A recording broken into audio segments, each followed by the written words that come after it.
Hello everyone, good morning. कैसे हैं आप सभी? आई होप कि अच्छे होंगे।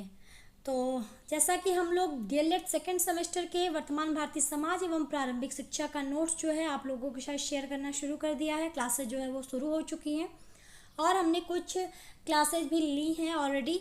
और जहाँ तक हमने जो है शिक्षा के जो प्रकार थे उसको कंप्लीट कर दिया है। तो आज की वीडियो में हम वैदिक कालीन शिक्षा के बारे में सारा कुछ डिटेल में देखेंगे कि क्या होता है, उसके क्या उद्देश्य हैं, क्या विशेषताएं हैं, कहाँ पे कमियां थी, सब कुछ देखेंगे। तो चलिए वीडियो को शुरू करते हैं। बस इतनी सी रिक्वेस्ट है कि अगर आपको वीडियो पसंद आती है तो वीडियो को लाइक कर दीजिएगा, शेयर कर दीजिएगा। चैनल पे नए हैं तो चैनल को सब्सक्राइब भी जरूर कर दीजिएगा।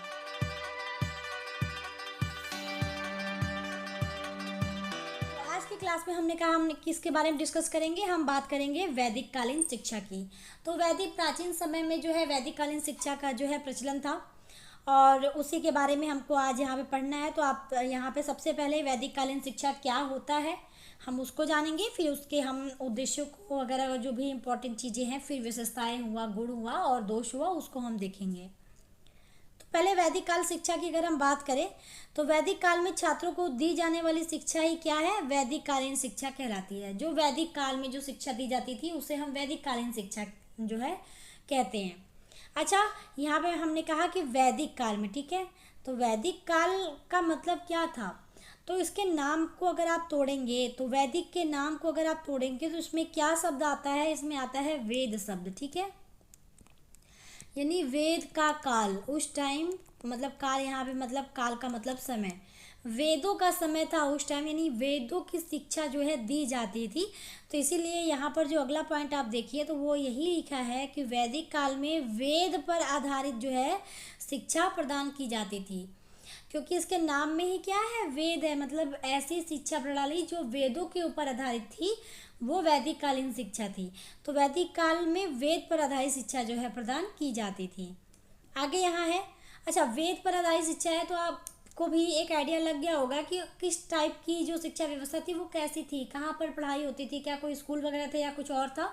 तो आपने जो है रामायण सीरियल देखा होगा, वो वैदिक कालीन कह सकते हैं कि मतलब उसमें आपको एक आइडिया मिल जाएगा कि उस टाइम की शिक्षा प्रणाली कैसी थी। तो देखिए उस टाइम क्या होता था कि बच्चों को जो है गुरुकुल भेजा जाता था पढ़ने के लिए। गुरुकुल का मतलब क्या, गुरु के आश्रम, मतलब ऐसा कोई विद्यालय हम लोगों की आज की तरह प्रॉपर विद्यालय नहीं होते थे, वहाँ उस टाइम गुरुकुल होता था। यानी जहाँ पे ऋषि मुनि लोग रहते थे और लोग अपने बच्चों को वहाँ पे भेजते थे गुरुकुल में पढ़ाई करने के लिए। तो यह शिक्षा जो है गुरुकुल में तथा गुरु के आश्रम में उनके समीप रहकर छात्रों को जो है प्रदान की जाती थी। मतलब गुरुकुल मतलब गुरु के आश्रम में, और गुरु के आश्रम के समीप रहकर जो है छात्रों को जो है ये शिक्षा प्रदान की जाती थी, जिसका माध्यम अन्य कोई भाषा न होकर क्या थी, केवल संस्कृत भाषा हुआ करती थी। यानी प्राचीन समय में, क्योंकि संस्कृत जो है बहुत ही ज़्यादा पुरानी भाषा है, इसे हम लोग देवों की भाषा भी कहते हैं। संस्कृत को एक प्राचीनतम भाषा है, मतलब विश्व की सबसे प्राचीनतम भाषा हमारी संस्कृत होती है। और वैदिक काल में उसी संस्कृत भाषा का जो है प्रचलन हुआ करता था, अन्य कोई भाषा जो है उस टाइम नहीं थी।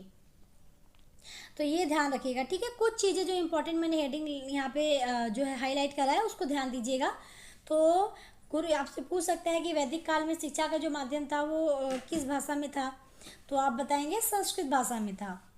अर्थात वैदिक काल में शिक्षा का जो स्वरूप प्रचलित था उसे वैदिक कालीन शिक्षा या गुरुकुल शिक्षा व्यवस्था कहा जाता है। मतलब वैदिक काल में जो प्रचलन, जो शिक्षा का स्वरूप जो है ज़्यादा प्रचलित था वही वैदिक कालीन शिक्षा या गुरुकुल शिक्षा कहलाती है। क्योंकि गुरुकुल शिक्षा व्यवस्था इसलिए क्योंकि गुरु के आश्रम में जाके बच्चे जो है पढ़ते थे, शिक्षा ग्रहण करते थे, उनके समीप रह के जो है शिक्षा प्रदान की जाती थी उनको।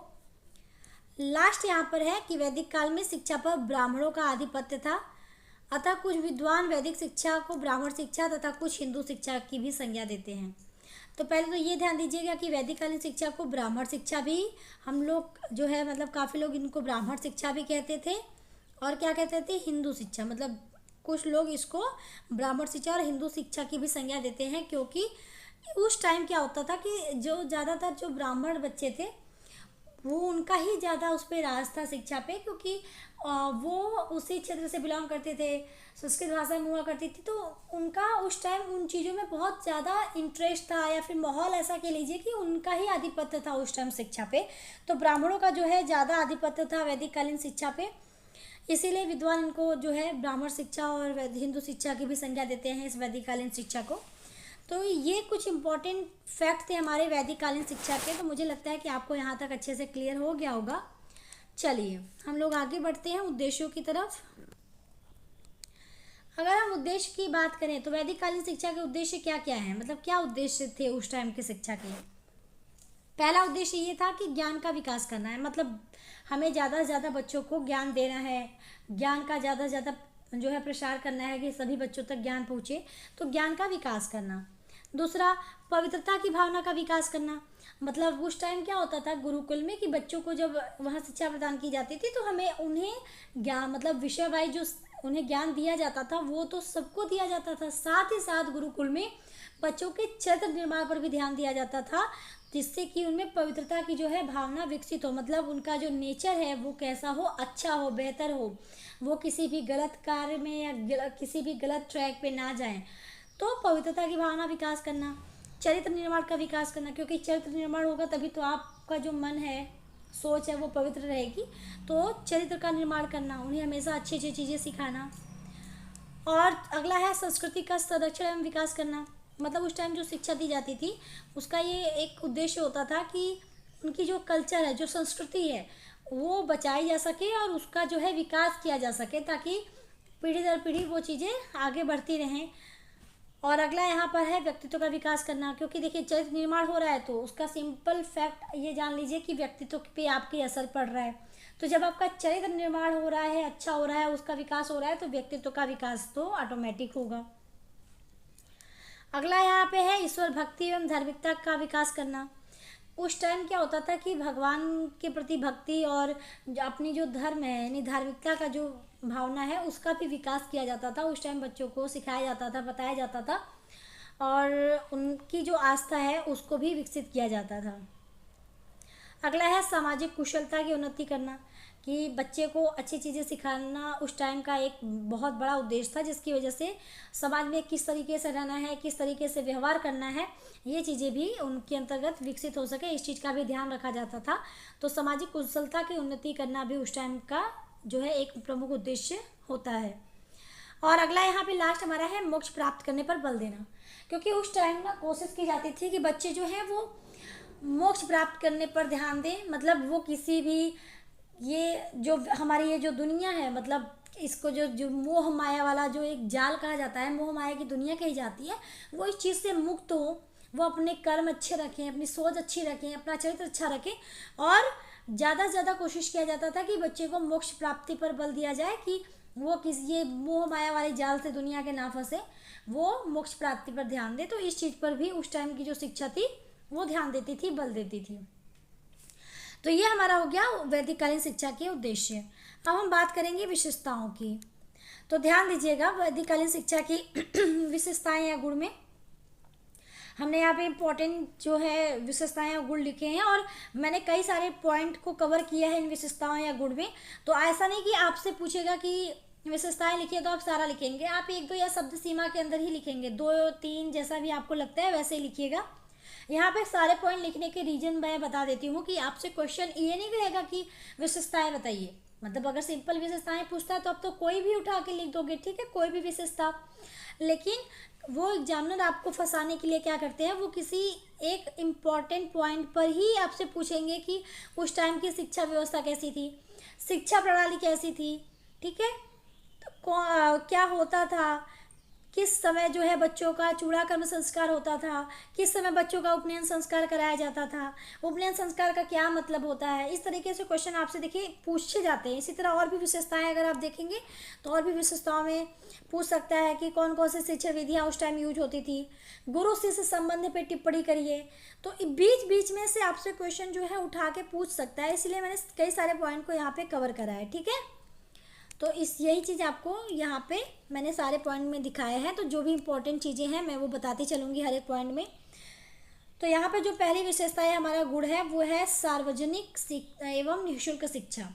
सार्वजनिक एवं निःशुल्क शिक्षा क्या है कि इस काल में शिक्षा देना एक पवित्र कर्तव्य समझा जाता था, इसलिए छात्रों से कोई फीस जो है नहीं ली जाती थी।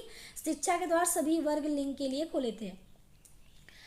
यानी जो हमारा वैदिक कालीन शिक्षा था उसमें बच्चों के लिए शिक्षा देने के लिए कोई फीस नहीं होता था कि नहीं आपको फीस देना है। जैसे आज के समय में है कि अगर आपने फीस दिया है तभी तक पढ़ाई होगी, फीस नहीं दिया तो आपका नाम काट के बाहर निकाल दिया जाता है।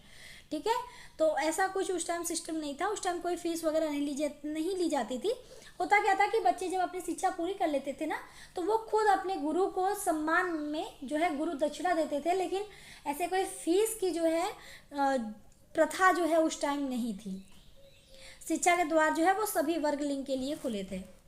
अच्छा, यहाँ पे बात हो रही है सभी वर्ग लिंग के लिए, लेकिन बाद में देखिए जब उत्तर वैदिक काल आया ना, तो उस टाइम कुछ परिवर्तन आए।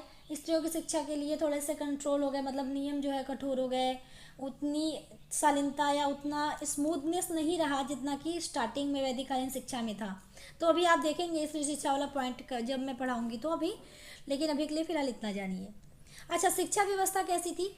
तो वैदिक कालीन शिक्षा व्यवस्था अत्यधिक सुव्यवस्थित थी। अनौपचारिक शिक्षा बच्चों के जन्म से ही आरंभ हो जाती थी।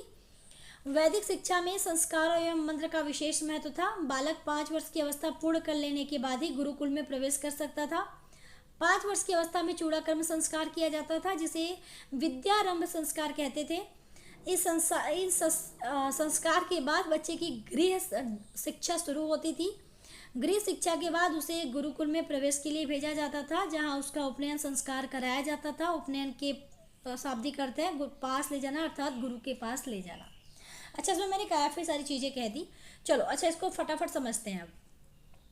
तो अगर हम शिक्षा व्यवस्था की बात करें तो देखिए, पहले तो ये आप जान लो कि उस टाइम शिक्षा व्यवस्था थी जो बहुत ही सुव्यवस्थित थी, मतलब बहुत अच्छे से जो शिक्षा व्यवस्था का कार्यक्रम था वो चलता था। बात करें हम अनौपचारिक शिक्षा की, तो देखिए वो पहले भी और आज भी अनौपचारिक शिक्षा जो है बच्चे के जन्म से ही आरंभ हो जाती है। हम बच्चा जो है आता है, घर परिवार में रहता है, वहीं से लोग उसको कुछ सिखाना समझाना शुरू कर देते हैं। तो अनौपचारिक शिक्षा जो है वो बच्चे के जन्म से ही आरंभ हो जाती थी और वो हमेशा ही रहता है। लेकिन हम बात जब करते हैं वैदिक शिक्षा की, तो वैदिक शिक्षा में देखिए संस्कारों एवं मंत्र का जो है विशेष महत्व था। ठीक है, क्योंकि वो वेदों पे आधारित था और वेद जो है संस्कृत भाषा में थे, पढ़ाई भी संस्कृत भाषा में होती थी, तो उसमें मंत्र वगैरह भी रहते थे। तो वैदिक शिक्षा में संस्कारों एवं मंत्रों का क्या था, बहुत ही विशेष महत्व था। अब बात करते हैं हम चूड़ाकर्म संस्कार की। तो जैसे ही बच्चा 5 वर्ष का होता था, ठीक है, कितने वर्ष का होता था? जब बच्चा 5 वर्ष का होता था तो उस टाइम जो है चूड़ाकर्म संस्कार किया जाता था। उस टाइम चूड़ाकर्म संस्कार जो है किया जाता था। जब बच्चा कितने वर्ष का था? 5 वर्ष का था। और चूड़ाकर्म संस्कार जो है इसी को हम लोग क्या कहते हैं? विद्यारंभ संस्कार। जो चूड़ाकर्म संस्कार है इसी को हम लोग क्या कहते हैं? विद्यारंभ संस्कार। ध्यान दीजिएगा, चूड़ाकर्म संस्कार आपसे अलग से पूछ सकता है कि चूड़ाकर्म संस्कार क्या है और ये किस वर्ष में शुरू होता है। तो ये 5 वर्ष की अवस्था पूर्ण कर लेने पर जो है इस अवस्था, मतलब 5 वर्ष की अवस्था पर जो है ये चूड़ाकर्म संस्कार किया जाता था और इसे विद्यारंभ संस्कार भी हम लोग कहते थे। अब बात करते हैं कि ये संस्कार आखिर क्यों होता था। तो ये संस्कार बच्चे की विद्यारंभ जो मतलब जो गृह शिक्षा शुरू करने की बात थी, तो इस संस्कार के बाद ही जो बच्चे हैं वो अपनी गृह शिक्षा जो है वो शुरू कर पाते थे। मतलब चूड़ाकर्म संस्कार के बाद ही बच्चे की जो गृह शिक्षा है वो शुरू होती थी। गृह शिक्षा का मतलब, गृह मतलब घर, तो घर पे जो शिक्षा शुरू होती थी। अच्छा, घर पे किस तरह की शिक्षा? जैसे बच्चों को कुछ मंत्रों को कंठस्थ कराना, इस तरह की जो चीज़ें होती थी जो घर पे ही होती थी। शुरुआत की जो बच्चे में नींव डाली जाती थी वो घर द्वारा ही डाली जाती थी। मतलब घर पे ही उसको बेसिक चीज़ों की जानकारी दी जाती थी ताकि बच्चा गुरुकुल में जाके अपनी पढ़ाई, अपनी दीक्षा जो है बहुत बेहतर तरीके से ले पाए। अब हम बात करते हैं, हमारा चूड़ाकर्म संस्कार हो गया। फिर बारी आती है कि अब उपनयन संस्कार की। तो जब गृह शिक्षा बच्चा पूरी कर लेता था, ठीक है, गृह शिक्षा पूरी कर लेता था, तो उसके बाद बच्चे को गुरुकुल में प्रवेश के लिए भेजा जाता था। यानी बच्चा जब अब घर पे था, पहले बच्चा कहाँ था? पहले बच्चा घर पे था, अपने घर पे वो अपनी शिक्षा दीक्षा पूरी किया। 5 वर्ष पे चूड़ाकर्म संस्कार के बाद जब गृह शिक्षा हुई और गृह शिक्षा पूरा करने के बाद बच्चा फिर कहाँ चला गया? बच्चा फिर आश्रम चला गया। ठीक है, बच्चा कहाँ चला गया, आश्रम चला गया। अब आश्रम में जाके फिर बच्चा अपनी जो गुरुकुल की शिक्षा थी उसको लेता था। अब ये जो उपनयन संस्कार है, ये बच्चा जब गुरुकुल में प्रवेश के लिए जाता था तब उसका उपनयन संस्कार जो है कराया जाता था। और उपनयन का मतलब क्या है, पास ले जाना, अर्थात गुरु के पास ले जाना। अच्छा, इस उपनयन संस्कार को अभी हम आगे डिटेल में समझेंगे थोड़ा, क्योंकि उपनयन संस्कार आपसे अलग से भी पूछता है, इसको भी हम आपको और अच्छे से समझाएंगे। लेकिन अभी यहीं पर सब कुछ समझा देंगे तो वीडियो और ज़्यादा लेंथी होती चली जाएगी। फिलहाल के लिए आप लोग केवल इतना जानिए कि अगर आपसे शिक्षा व्यवस्था के बारे में पूछता है तो आप क्या बताएंगे। बात करते हैं हम शिक्षा प्रणाली की। तो वैदिक काल में माता पिता से अलग गुरु के घर अर्थात गुरुकुल में रहकर शिक्षा प्राप्त करते थे। गुरु मौखिक प्रवचन द्वारा शिक्षा प्रदान करते थे और छात्र सुनने के पश्चात चिंतन मनन करते थे। मतलब सिंपल सा है कि बच्चे गुरुकुल जाते थे, गुरुकुल में ही रह के शिक्षा प्राप्त करते थे। गुरु क्या था, मौखिक माध्यम से जो है शिक्षा प्रदान करते थे और छात्र उनकी बातों को सुनते थे, समझते थे, चिंतन और मनन करते थे। ये इस तरह से जो शिक्षा प्रणाली है वो चलती रहती थी। बात करते हैं शिक्षा संस्थाएं क्या सी थी। तो अभी ऊपर ही सब कुछ बता दिया गया है कि इस तरह की इसमें शिक्षा संस्थाओं जैसा अलग से कुछ नहीं था। इसमें गुरुकुल होते थे, यानी ऋषि मुनि के आश्रम होते थे, उन्हीं आश्रम में जाके बच्चे जो है पढ़ाई करते थे। तो इसमें लिखेंगे कि शिक्षा प्रदान करने का कार्य कौन करता था, गुरुकुल या ऋषि आश्रम में ही जो किया जाता था। वैदिक काल में गुरुकुल की प्रणाली ही प्रचलित होती थी। गुरुकुल अब कहाँ बनाए जाते थे, तो गुरुकुल प्रायः शांत वातावरण में स्थित होते थे, इसलिए यह नगरों से दूर शांत एवं स्वच्छ वातावरण में जो है बनाए जाते थे, ताकि बच्चे को कोई डिस्टरबेंस ना हो। बहुत शांति वाली जो जगह होती थी, जो वातावरण शांत होता था, वहीं पर जो है इस तरह की गुरुकुल और ऋषि आश्रम जो है बनाए जाते थे। बात करते हैं अगले पॉइंट की, उत्तम शिक्षण विधियों का विकास। तो देखिए, उत्तम शिक्षण विधियों की अगर हम बात करें तो कौन कौन सी विधि यूज होती थी। तो वैदिक काल में गुरुओं के शिक्षण में अनेक शिक्षण विधियों जैसे अनुकरण, ठीक है, व्याख्यान, प्रश्न उत्तर, विचार विमर्श, तर्क, प्रयोग एवं अभ्यास, नाटक, कहानी आदि का विकास किया जाता था। यानी बहुत सारी विधियां जो है उस टाइम भी हमारी वैदिक कालीन शिक्षा में भी हमें देखने को मिली थी। अनुकरण का मतलब जैसे अध्यापक कह रहा है बच्चे उसी का पालन करते थे। व्याख्यान अध्यापक स्पष्टीकरण के माध्यम से समझाता था। प्रश्नोत्तर में प्रश्न उत्तर का प्रयोग किया जाता था। विचार विमर्श में एक किसी भी टॉपिक पे जो है अपनी विचारों का जो है आदान प्रदान किया जाता था, बात किया जाता था, तर्क वितर्क किया जाता था। प्रयोग जो है उसका उपयोग होता था। अभ्यास का जो है अभ्यास विधि का भी प्रयोग होता था। नाटक कहानी आदि का भी जो है प्रयोग उस टाइम होता था। तो बहुत सारी शिक्षण विधियों का जो है विकास उस टाइम हो गया था। अनुशासन की अगर हम बात करें तो अनुशासन वैदिक काल में गुरुकुलों के नियम बड़े कठोर होते थे और गुरु तथा शिष्य दोनों ही इसका पालन करते थे। अच्छा, सबसे अच्छी बात क्या थी ना, इसमें स्व अनुशासन की भावना जो है देखी गई थी। यानी वैदिक कालीन शिक्षा में स्व अनुशासन था।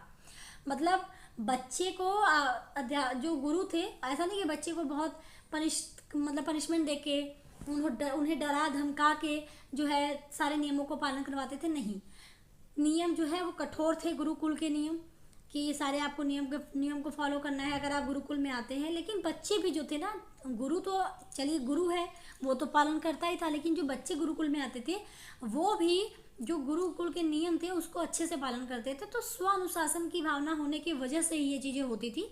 तो ये एक बहुत प्लस पॉइंट था उस टाइम की शिक्षा प्रणाली का। सातवां है गुरु शिष्य संबंध। तो अच्छा, गुरु शिष्य संबंध की अगर हम बात करें तो वैदिक युग में गुरु व शिष्य के संबंध अत्यंत निकटतम व घनिष्ठ का होता था। दोनों एक परिवार के सदस्य के रूप में रहते थे। छात्र गुरु के प्रति बड़ी श्रद्धा सेवा भाव रखते थे। ये वर्ष नहीं रहेगा यहाँ पे, ये यहाँ पे गलत हो गया, ठीक है। श्रद्धा भाव जो थी, सेवा की जो भाव, या सीधे आप रखिएगा कि गुरु के प्रति सेवा भाव रखते थे। श्रद्धा भाव और सेवा भाव रखते थे, यानी गुरु का बहुत सम्मान करते थे। जो भी आपके बच्चे थे यानी विद्यार्थी थे वो अपने गुरु का बहुत सम्मान करते थे। अच्छा, जिन लोगों ने रामायण देखी होगी, अभी काफ़ी मतलब ये वाले रामायण की हम बात नहीं करें जो अभी आजकल टेलीविज़न पे आए होंगे, हम बात करते हैं रामानंद सागर की जो रामायण है, जो हम लोगों ने बचपन में देखी है। अभी कोविड के दौरान भी वापस से उसे जो है शो किया गया था, मतलब प्रदर्शित किया गया था, टीवी चैनल पे लाया गया था। तो उसमें आपने देखा होगा, जिन लोगों ने भी रामायण देखा होगा हम उनकी बात कर रहे हैं, क्योंकि वही हम वहाँ से ही मैं इस चीज़ को अच्छे से समझा पाऊँगी। तो आपने देखा होगा कि विद्यार्थी यानी राम लक्ष्मण की अगर हम बात करें तो वो अपने गुरु के पास आते थे, वो गुरु का पैर दबाते थे, ठीक है, मतलब बिना कुछ कहे, मतलब गुरु ऐसा कुछ नहीं करता था, मतलब एक सम्मान पूर्वक वो सेवा भाव रखते थे, श्रद्धा भाव रखते थे, इसलिए वो ऐसा करते थे।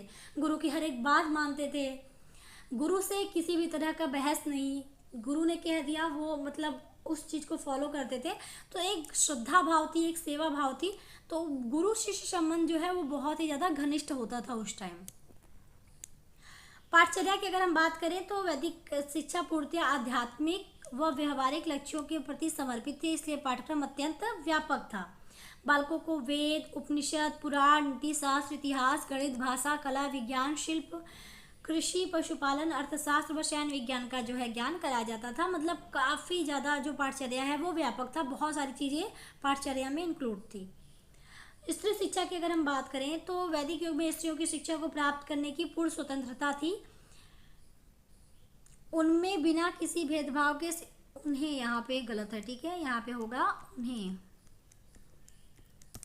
उन्हें बिना किसी भेदभाव के शिक्षा ग्रहण कर, अरे यार यहाँ उन्हें भी नहीं होगा, ठीक है, यहाँ पे क्या होगा, वे, यहाँ पे होगा वे, ध्यान दीजिएगा, वे बिना किसी भेदभाव के शिक्षा ग्रहण कर सकती थी। उन्हें भी पुरुषों के समान समस्त शिक्षा के अधिकार प्राप्त थे। अच्छा, तो मतलब वैदिक कालीन जो शिक्षा थी उसमें यह था कि स्त्रियां भी जो है शिक्षा प्राप्त कर सकती हैं और उन्हें किसी भी तरह की जो है ऐसा नहीं कि रोक है, उन्हें पूरी स्वतंत्रता है शिक्षा जो है प्राप्त करने की, बिना किसी भेदभाव के वो शिक्षा ग्रहण कर सकती थी। लेकिन ये शुरुआती दौर में था। जब हम उत्तर वैदिक काल में आते हैं तो उत्तर वैदिक काल में ये हुआ कि स्त्री शिक्षा के प्रति फिर थोड़ी सी चीज़ें बदलने लगी, स्त्री शिक्षा कम हो गई क्योंकि अब भेदभाव की भावना जो है बढ़ गई थी, उन पे नियंत्रण होने लगा था, तो स्त्रियों की शिक्षा वहाँ पे फिर धीरे धीरे कम होती चली गई। तो उत्तर वैदिक काल में स्त्री शिक्षा का जो प्रभाव था वो कम हो गया, उन्हें उतनी स्वतंत्रता नहीं थी जितनी कि पहले होती थी, शुरुआती वैदिक शिक्षा प्रणाली के अंतर्गत होती थी, वो अब नहीं थी। 10वां हमारा है चरित्र निर्माण पर बल। तो वैदिक युग में शिक्षा के मूल कर्तव्य अच्छे चरित्र निर्माण पर बल देना था, मतलब हमेशा बच्चे का चरित्र निर्माण करना है, उन्हें अच्छी अच्छी चीज़ें सिखानी है, उन्हें अच्छे अच्छे जो है नैतिक मूल्य सिखाने हैं। तो ये चीज़ों पर जो है उस टाइम जो है बल दिया जाता था, जोर दिया जाता था।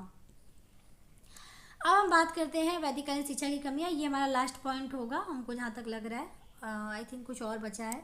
हाँ, उसके बाद कुछ उपनयन संस्कार हमारे बचे हैं और समापवर्तन, जो कि इस वैदिककालीन शिक्षा के संस्कार हैं। तो पहले कमी देख लेते हैं, फिर उन दोनों संस्कारों को देख लेते हैं।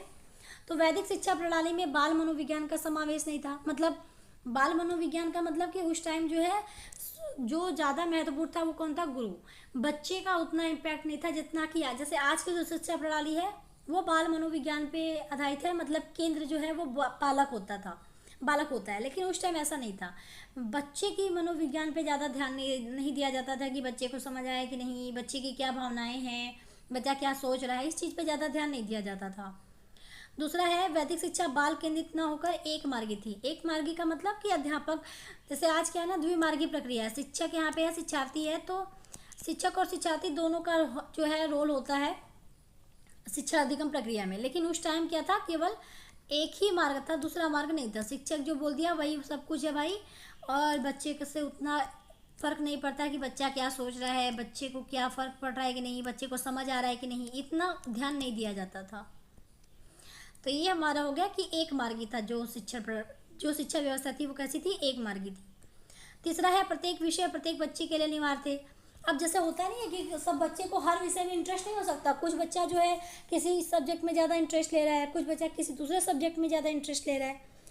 तो उस टाइम ऐसा नहीं था। उस टाइम क्योंकि जो एक पहले तो बाल मनोविज्ञान पे ध्यान नहीं दिया जाता था, शिक्षा प्रक्रिया भी एक मार्गी थी, तो जिसकी वजह से बालक क्या सोचता है, बालक क्या रुचि रखता है, इस चीज़ से कोई फ़र्क नहीं पड़ता था। तो हर जो विषय था वो हर बच्चे के लिए जो अनिवार्य था कि जितने भी विषय हैं वो सभी बच्चों के लिए अनिवार्य हैं, आपको सभी पढ़ने पड़ेंगे। आप पढ़ना चाहते हैं कि नहीं, इससे कोई फ़र्क नहीं पड़ता है। तो ये भी एक कमी थी। और अगला है कि शिक्षा का माध्यम संस्कृत था, अन्य भाषाओं पर जोर नहीं दिया जाता था, क्योंकि एक ही भाषा वहाँ पे थी, अन्य कोई भाषा नहीं थी। तो ये भी एक ड्रॉबैक था कि केवल एक ही भाषा पे सब कुछ डिपेंड था। पांचवा है धार्मिकता, सत्य, ब्रह्म आदि विषयों की ही प्राधान्य था। मतलब उस टाइम जो है वेदों की शिक्षा प्रणाली के अंतर्गत ये चीज़ें थी कि उसमें धार्मिकता की भावना, सत्य और ब्रह्म, यानी कहीं ना कहीं हमारा जो था सब कुछ जो शिक्षा प्रणाली थी वो किससे रिलेटेड थी, अध्यात्म से रिलेटेड थी।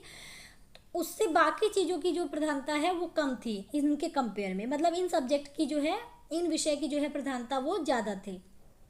छठा है, शिक्षा पद्धति मौखिक थी, लेखन अभ्यास पर जोर नहीं दिया जाता था। मतलब ज़्यादातर चीज़ें जो है वो मौखिक थी, लेखन प्रक्रिया पे उतना ज़्यादा फोकस नहीं किया जाता था। सातवां है, स्त्री शिक्षा का व्यापक प्रचार न था।